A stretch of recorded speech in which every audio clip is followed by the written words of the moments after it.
Welcome to the Angel Scrolls Reverse Songs podcast. I'm Ryan B. Reynolds, founder of the Angel Scrolls Project and author of Humanity's Guide to Reversing Evil. As a former military instructor and Morse code expert, I turned decades of audio analysis towards reverse speech and reverse songs. For over 10 years, I've captioned and translated more than 150 reverse song recordings, and I've cataloged thousands of reverse speech examples that reveal consistent positive messages suggesting a paranormal, angelic-like source that others can witness. When you pursue a passion as deeply as I have, expertise follows, and with expertise, unexpected things begin to happen. I believe the effect is linked to the observer's role described in quantum mechanics. Focused attention changes what can be perceived, and when others witness the same phenomena, the effect feels amplified and often astonishing. Ultimately, you decide whether these recordings come from a real, otherworldly source or a product of my imagination. What you hear will be shaped by your openness to the possibility, your familiarity with challenging or unfamiliar speech patterns, and your spiritual perspective. Regardless of your conclusion, I believe this phenomena deserves careful study and can become a meaningful journey for anyone who chooses to observe it closely. Although I've produced many reverse song translations, I'll begin this episode with a few classic song examples. In this podcast, I'll reveal hidden messages from a source that, for this recording, reads quite differently from many past captions. Instead of the negative, hostile readings some have reported, my reversal yields positive, angelic tone messages. The song we'll examine is Led Zeppelin's Stairway to Heaven. If you're listening closely, I recommend headphones. Replay any passage you don't catch and listen a few times before deciding how much the captions reveal. Your ear will improve with practice as you follow my captions. Few rock songs feel as mythic as Led Zeppelin's Stairway to Heaven. Long hailed as a spiritual allegory, it has also been the subject of rumors about dark messages when reversed. My reversal revealed a very different story, a message of redemption, forgiveness, and divine mission, which I call a mission restored. Now here's my reversal of Led Zeppelin's Stairway to Heaven.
You might be wondering what you just watched. Maybe it sounds unbelievable. Maybe I'm experiencing a bad case of pareidolia. Or maybe you just heard something that doesn't make sense at first listen. Some of the phrases here touch on ideas people find uncomfortable, and my translation isn't perfect. Perhaps if you listen a few times, many of the words will become clearer. And yes, The production isn't flawless, as it was one of my earliest transcriptions, with limited software and video experience. But I spent days on it, and I'm proud of how it all came together. Before we move on to two more rock classics, I know a few things here may feel puzzling. Where are these hidden messages coming from? Backmasking, manipulative editing, or something else entirely? Perhaps you've discovered something that can change the course of humanity. Don't rush to a conclusion yet. Listen to the next two reverse songs with an open ear. They might provide the clarity you need to decide what's really happening. All I can say is, if you have software that has the ability to reverse songs, download the official YouTube video from the internet, reverse it, and you'll be able to see that there's no manipulation going on. During the 1970s and 1980s, there was moral panic over rock music, as some listeners and televangelists claimed that playing popular songs backward revealed hidden, often satanic messages. Hotel California became one of the songs caught up in those rumors. If you listen to my version with the evil stripped from it of Hotel California reversed, you can determine whether any backmasking was intentionally placed by the artist or producers, and whether the sounds point to a natural or non-human source. In this case, the song itself offers clues about what that source might be. This reverse song, Hotel California, by the Eagles, from 1977, conveys a powerful message of spiritual awakening and the transformative power of faith. All the reverse songs on the Angel Scrolls channel are translated or transcribed by R.B. Reynolds, founder of the Angel Scrolls. The reverse words and lyrics are original creations from real angels. The images depicted in the introductions are original images created by Microsoft Copilot, directly from the reverse lyrics. So now let's hear this remarkable song reversal of the Eagles, Hotel California.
Even if you only caught fragments of that reversal, you've likely sensed it already. The source I've connected to in this reverse song is heavenly sent. Embedded within it is a message of profound hope. A miracle is on the horizon, one that could uplift humanity and transform the world for the better. You may have noticed something else remarkable. The angels speak my name in this song. That's not a coincidence. Over time, this became a reoccurring phenomena in my transcriptions, almost like a spiritual watermark. In many of the reverse songs I've worked on, my name appears, sometimes my first name, sometimes my full name woven into the message itself. This consistent acknowledgement has become a powerful encouragement. It reassures me that the angels are present, guiding me as I continue this work. Their presence fuels my commitment and affirms the authenticity of what we're uncovering together. The next song is a reverse reading of REO's Speedwagon's Can't Fight This Feeling, revealing an angelic message about a global crisis and its hopeful remedy. The angels call forth a new generation of prophets, working with God and celestial support to restore lost spiritual lessons, inspire fearless action, and usher in planetary renewal. Listen for our recurring personal endorsement that frames this work as a divinely guided mission of healing and devotion.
I realize this one may be harder to follow than the first two, but I can't deny what I'm hearing. It contains a powerful message, and with further podcast episodes, I'll demonstrate the consistency of angelic messages with clear reversals.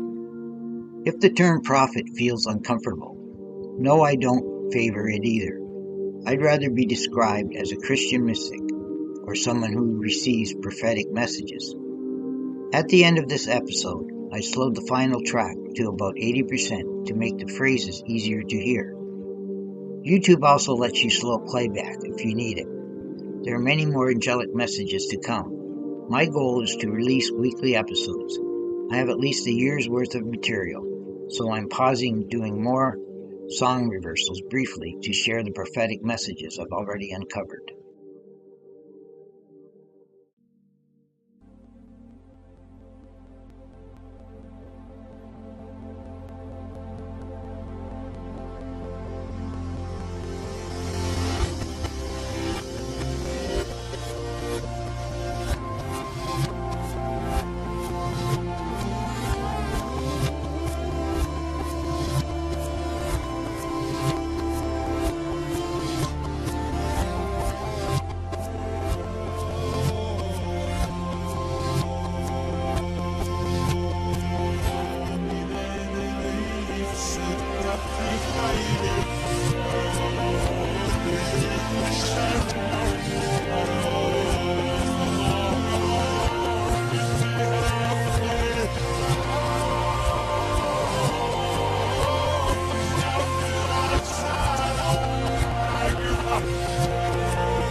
Before we wrap it up, note the line about how they would stream it throughout the universe, a clue to how these reversals might touch humanity. I'll unpack that further in the next podcast. Thanks for watching. Don't forget to subscribe.